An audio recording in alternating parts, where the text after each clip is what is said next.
Hey, what's up? I'm Guy. I'm John. It's our YouTube channel. Subscribe to it and give this video a like.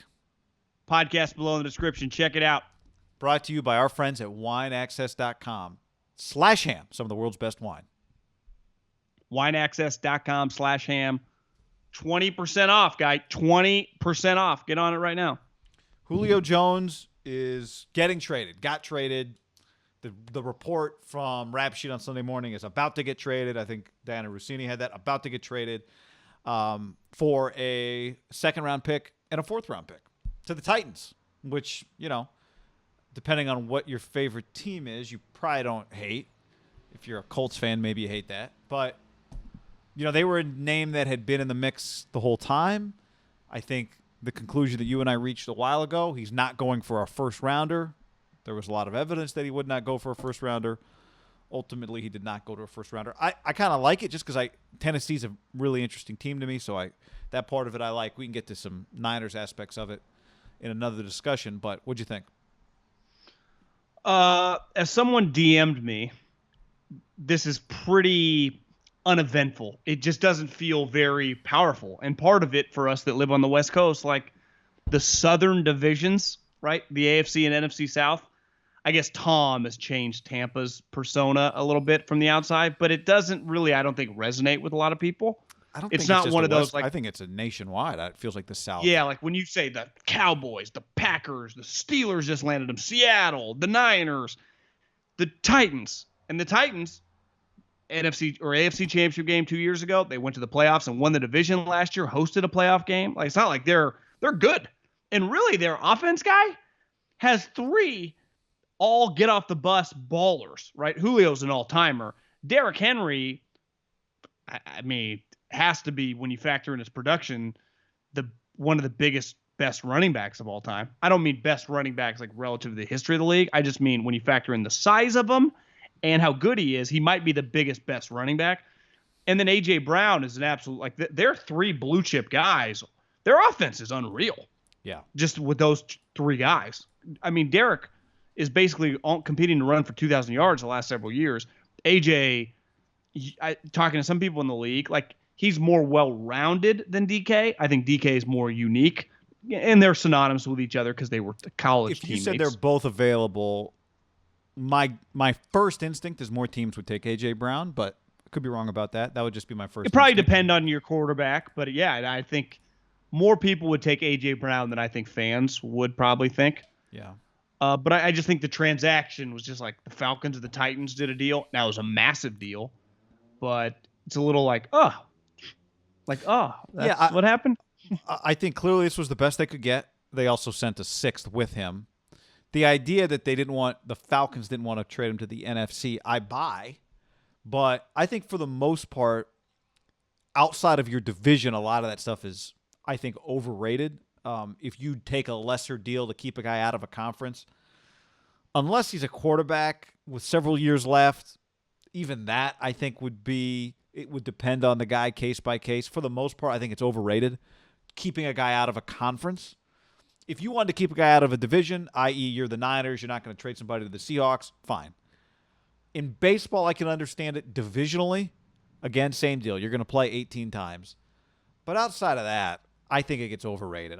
To me, if the Falcons could have got the best deal from the 49ers, that's the deal they should have taken. Imagine the Niners and the Cowboys could do a trade. They don't do it. Or they do it. Let's say the Cowboys sent one of their best players to the 49ers, Amari Cooper, let's just say. You know, I mean, how often are they playing? Are they going to meet in the NFC Championship game? Okay, you could worry about it then. I think a lot of that stuff's overblown. This was the best deal they could get. It makes sense. Right? This deal makes sense. I do think it shows you that in football, the value of draft picks for a lot of these teams is really high. And teams, the second round pick is really valued for NFL teams because he went for the fourth round pick is in 2 years. I think most GMs could easily justify like a third rounder in 2 years. Who cares? If it was like two threes, like a 3 this upcoming year and then a 3 the next year, people would have done that no problem. But the second round pick for the Niners, for example, Like that means a lot to him. For the Packers, someone tweeted at me like, they're really against the cap. Why do people keep talking about them? We've seen the cap doesn't mean a fucking thing. If you want, you can get rid of 2 guys, clear up the space. You can include a player, and you can do whatever you want. The cap is a moving target. It's one thing people often say on social media, like, you're just moving the goalpost whenever you change your arguments. That's a go-to argument for someone that's arguing with you. Like, stop moving the goalpost. That's the way a cap works for teams. It's like, oh, we're against the cap, can't do anything. Oh, we really want that? Oh, let's move this here, and then we're good. You can do whatever you want to do. And basically a lot of teams came to the conclusion that it wasn't worth the risk. The age, the money. The money, I think, is a small part of it. Because like you've been saying the whole time, it wasn't that much money. A huge reason I think GMs are just shorting Julio Jones. And when I say shorting, I don't mean they think he's going to suck, but just his best football's behind him. The football we'd get from him in these next 2 years would be questionable. I think where the Titans could justify it pretty easily, we don't need to depend on him. We have a running back that's 6'8", 250 pounds, and runs a 4.3. We have A.J. Brown, who's easily a top 5 wide receiver, like under 28 years old in the league, right? He's one of the better, just top young, maybe even 25 years old, like one of just the better younger wide receivers. And we just have an athletic quarterback who's just solid, right? So we get Julio in a weird way to say this, like he can be a very, very productive role player. Like with the Falcons, they depended on him. He was their guy. When I think the Titans, their guy is their running back. Like he's the best player. Do you know who the offensive coordinator is for the Titans? It's a name you'll go, whoa. In a good way or a bad way? He got his stint. You and I were close to it, and it did not go well. He was one and done after a quarterback. Todd Downing? Pounded the table for him to be the offensive coordinator. Is it Todd Downing? It's Todd Downing. And from his perspective, not easy. You're following a coach who the last 2 years has been an unreal offensive coach, right? Who just became a head coach, and justifiably so. So you're filling the shoes of, I'd imagine if you and me knew a bunch of Titans fans, they'd be like, God, I loved Arthur Smith. I don't blame you. I would too. So you're filling in for that. And then it's like, oh, how about our new offensive coordinator? Well, it didn't go that well when he took over in Oakland. And now you add Julio Jones. So now the bar for the Titans just naturally, fair or not, goes up, right? Not an easy spot for Todd. I do think ideally as an offensive coordinator, you want to just slide in. Just the expectations aren't crazy, but they're not high, they're not low. You get to just do you. Todd's come in 2 spots where the expectations are pretty high. Where your the stock is already on its way up, right? Yeah, and your job is to keep it up. I think one of the things that makes sense for them is, like to your point on Julio being semi-role player, how many more great years do you have in your running back, right? Like Derrick Henry might have 2 more prime years left, maybe. He's been in the league now. He's coming into year 6. He didn't really get good till year 4. No, and he was great. Great. And then he was even better the next year. But he's got 681 carries the last 2 years. That's the other part of it. How many yards did he run for the last 2 years? Well, 2,027 last year and 1,540 the year before. John, he ran the last 2 years, Derrick Henry, he had 681 rush attempts. 681. That's a lot. I'm pretty sure that's more than it's way more than his last 3 years, his first 3 years combined. But like miles more. How many touchdowns the last 2 years?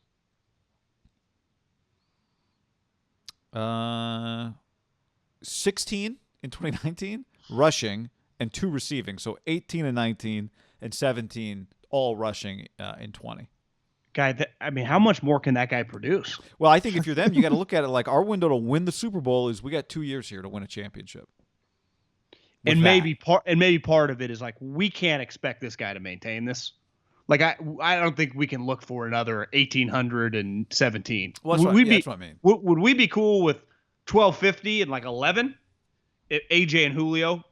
Part of it though is like someone else has to take over, and part of it also is like Tannehill is just somewhat limited. I know Titans fans on social media, it's like, this guy, you're not giving him respect. He's a top 8 guy. Yeah, he's fine.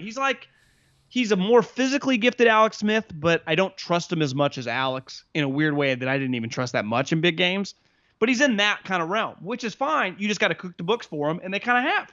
They've just stacked the deck. Like Tanny, it doesn't get any better. You have a 2,000-yard rusher.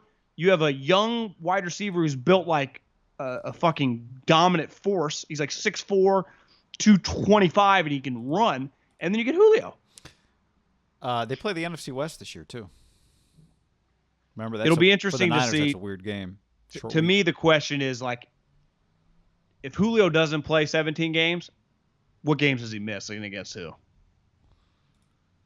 Right. Like particularly if in your division, if like the Cardinals miss him somehow. Or yeah, to me, it's like all 3 guys. Well, that's right? week 1, so they probably won't. He won't. Whatever NFC West team has to face all 3 guys, that game's tough. Well, the most likely to miss him probably is the Niners or the Rams, because he plays the Cardinals and the Seahawks week 1 and week 2 back to back. And in fairness, it's not just Julio. Like the other guys, like the way they play, they could get hurt too, right? Tell you, yeah. Rams Titans week 9 on NBC just got even sweeter. That's a good game. And the Niners Titans game is NFL Network. Got their Seahawks game. Like they've got their schedule. They've got some great games on their schedule. The Titans schedule is fantastic. Bills. Right now, if you had to pick Monday one, Night Football. Colts Titans, who you like to win the division? I mean, I do think Carson's going to be better. I think Tennessee's ceiling, like, well, let's see on Carson. I feel like Tennessee's high end, just kind of buttoned up, high end. Tennessee. You? Yeah, I mean, I think the Colts their playmakers are better. The Colts are a well-rounded team. Like Titans' defense has not been good, and remember this year they drafted the dude who I think DJ told me over the phone, but I think he said this publicly. It's definitely out there. That the guy's a back injury away from his career being over. You know, the Vatek corner who was going to go top 10, and like they've done that now a couple years in a row. They took the Simmons kid a couple years ago from Mississippi State, who's sweet, right? But their defense is just it's been kind of meh for having a defensive head coach. They've been an offensive team. If they can just play defense at an adequate level, I like them. But I just think the Colts, man, they're not as flashy, but I don't have as many questions. Like the Titans do play, you should look up sometimes, they just get in shootouts, like 38-35, which is weird. Like the Colts tend to play in more like knockdown, drag it out, 24-21. Now, maybe it was a function of their quarterback. They did end up in some weird games last year, too, Indianapolis. Yeah. And Carson can be weird. Like, they can end up in some weird games with Carson. I think I would rather have Wentz than Tannehill, and the Titans fan will freak. I'd probably rather have Vrabel than Frank. That's close. Overall roster is probably a coin flip. Yeah. I think it's pretty close. Like, that's a powerhouse, those two teams, like, 2 lock playoff teams. Is that fair to say? Yeah, I mean, although there's always 1 or 2 teams that you think are a lock that aren't, but they both feel about as solid as it gets to me in the AFC, outside of Kansas City and Buffalo. I mean, there aren't that many. It doesn't feel like there's that many AFC playoff spots open, really.